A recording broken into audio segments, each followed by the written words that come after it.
தந்தை மகன் தூயாவின் பேராலே ஆமேன். இயேசுவுக்கே புகழ், இயேசுவுக்கே நன்றி. மரியன்னையே வாழ்க.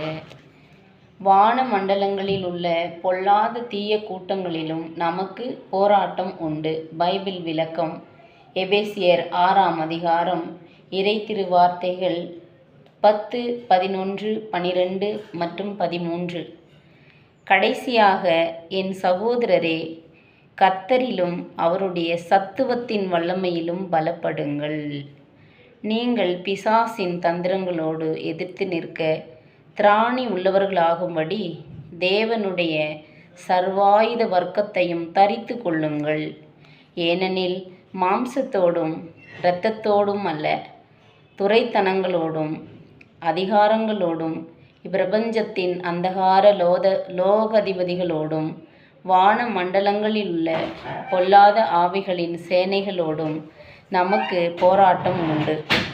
ஆகையால் தீங்கு நாளிலே அவைகளை நீங்கள் எதிர்க்கவும் சகலத்தையும் செய்து முடித்தவர்களாய் நிற்கவும் திராணி உள்ளவர்களாகும்படிக்கு தேவனுடைய சர்வாயுத வர்க்கத்தையும் எடுத்து கொள்ளுங்கள்.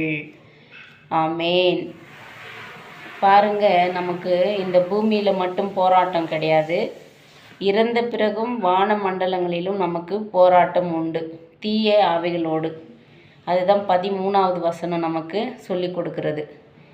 ஏனெனில் அந்த பிசாசு கூட நம்ம எதிர்த்து நிற்கணும் அப்படின்னு சொன்னால், ஜெயிக்கணும்னு சொன்னாக்கா இந்த பூமியிலே நம்ம தயாரிக்க வேண்டும். தயாரிக்கிறதுனா ஒரு பொருளை தயாரிக்கிறது இல்லை, நம்மளுடைய உள்ளத்தை தயாரிக்க வேண்டும்.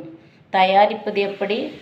வேத வசனங்களை எடுத்து படிக்கும் பொழுது மட்டுமே நம்முடைய உள்ளத்தை நாம் சுத்தப்படுத்தி, பிசாசு நம்ம கூட போராடும்போது நமக்கு பலம் இருக்கும், தெய்வத்தினுடைய பலம் இருக்கும்.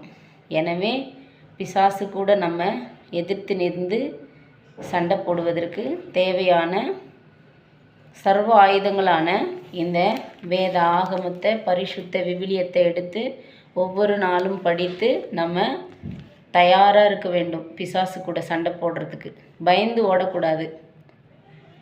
கோழை நெஞ்சம் உள்ளவர்கள் தான் பயந்து போவார்கள். எனவே கடவுளோடு கூட நம்ம இருக்கும் பொழுது அந்த பிசாசானவன் நம்மளை பார்த்து பயந்து ஓடுவான். ஆமேன். இயேசுவுக்கே புகழ், இயேசுவுக்கே நன்றி. மரியன்னையே வாழ்க. தந்தை மகன் தூய ஆவியின் பெயராலே ஆமேன்.